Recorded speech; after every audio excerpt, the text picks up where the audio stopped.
గత ప్రభుత్వం తాలూకు సభ జరిగిన విధానం చూస్తే ఈ వ్యక్తిగత దూషణ ఇవన్నీ చాలా ఇబ్బంది పెట్టే ప్రజలు. ఈ రోజున వాళ్ళకి 11 సీట్లకు పరిమితం అయ్యారు, ఈరోజు లేరు, ధైర్యం లేదు వాళ్ళకి. విజయాన్ని తీసుకోగలిగారు కానీ ఓటమిని కూడా ధైర్యంగా కూర్చుకునే వాళ్ళకి స్థాయి లేదు, వాళ్ళకి పారిపోయారు ఇక్కడి నుంచి. భావంలో ఉండే తీవ్రత భాషలో ఉండాల్సిన అవసరం లేదు. భాష మనుషుల్ని కలపడానికి కానీ విడగొట్టడానికి కాదు, భాష విద్వేషం రేపడానికి కాదు, పరిష్కరించడానికి. ఎంత జటిలమైన సమస్య అయినా, భయంకర సమస్య అయినా చర్చల ద్వారా పరిష్కరించుకోవడానికి కానీ వివాదం సృష్టించడానికి కాదు. ఈ సభ ఉన్నది అందుకు. కానీ మనం చూసింది వాళ్ళ దగ్గర నుంచి బూతులతోటి, వ్యక్తిగత దోషులతోటి రాష్ట్ర పురోభివృద్ధిని ఆపేశారు. అలాంటి సభ కాకుండా ఇందాక మన పెద్దలు శ్రీ గౌరవ ముఖ్యమంత్రి చంద్రబాబు గారు చెప్పినట్టుగా ఇది భవిష్యత్తుకి ఇది ఒక ప్రమాణిక, ఒక ప్రమాణం అవ్వాలి. 2047 వరకు ఇంత అద్భుతమైన స్థానంలో మనకి ఆంధ్రప్రదేశ్ తెలుగు జాతి ఉన్నత స్థాయికి వెళ్ళాలంటే ఈరోజు మనం వేసే ప్రతి అడుగు అది భవిష్యత్ తరాలకు ఒక నిర్దేశక, ఒక టచ్ స్టోన్గా ఉండిపోవాలి, ఒక గిట్ రాయిగా ఉండిపోవాలి. ఈ రోజున ఈ సభలో ఉన్న గౌరవ సభ్యులందరూ చట్టాలు చేయడానికి ఉన్నారు, చట్టాలు ఉల్లంఘించడానికి కాదు. విభేదించడం అంటే ద్వేషించడం కాదు, వాదించడం అంటే కొట్టుకోవడం కాదు. ఇవన్నీ విభేదించడం, వాదించడం ఇవన్నీ ప్రజాస్వామ్యానికి చాలా మౌలికమైన పునాదులు. ఆంధ్రప్రదేశ్ ఆవిర్భావం జరిగి అసలు భాషా ప్రయుక్త రాష్ట్రాల ఆవిర్భావమే మన ఆంధ్ర రాజ్యంతో మొదలైంది.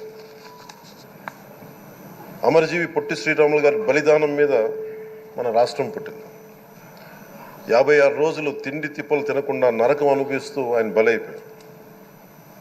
ఆయన మరణానికి చేరువవుతూ ఆమరణ నిరాహార దీక్ష చేసిన ప్రతిరోజు మనకి దాదాపు ఈ సుదీర్ఘమైన 6 దశాబ్దాల కాలం, 1.5 సంవత్సర కాలం అంటే ఆయన ప్రతిరోజు చావుకు చేరువవుతూ భోజనం లేకుండా ఆయన గడిపిన ప్రతిరోజు మనకి 1.5 సంవత్సర కాలం.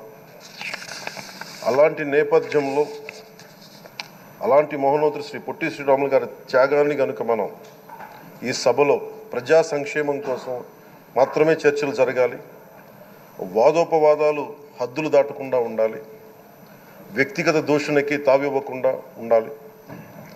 అలా కాకుండా గత ప్రభుత్వంలాగే ఈ సభని తిట్లకి, బూతులకి, కొట్లాటికి వాడితే ప్రతి నిమిషం పొట్టి శ్రీరాములు గారి బలిదానాన్ని అవమానం చేసినట్టే. ఒక గొప్పవాడు, ఒక మహానుభావుడు బతికినప్పుడు మాత్రమే కాదు, చనిపోయిన తర్వాత కూడా కొన్ని తరాలు ఉపయోగపడతారని నిరూపిస్తారు.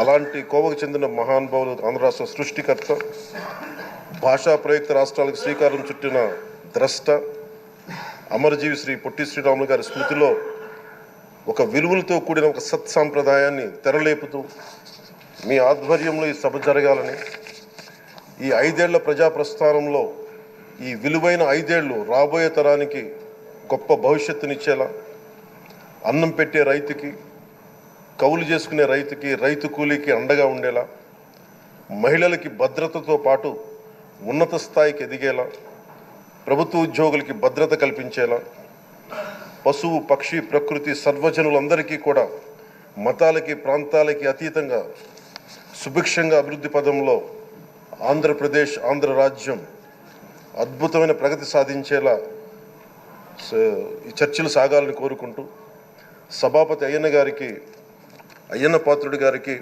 మీ ఆధ్వర్యంలో ఈ సభ ఒక సరికొత్త సాంప్రదాయానికి, సత్సాంప్రదాయానికి ఇది తెరతీయాలని కోరుకుంటూ మీకు మరోమారు శుభాభినందనలు తెలియజేసుకుంటాం.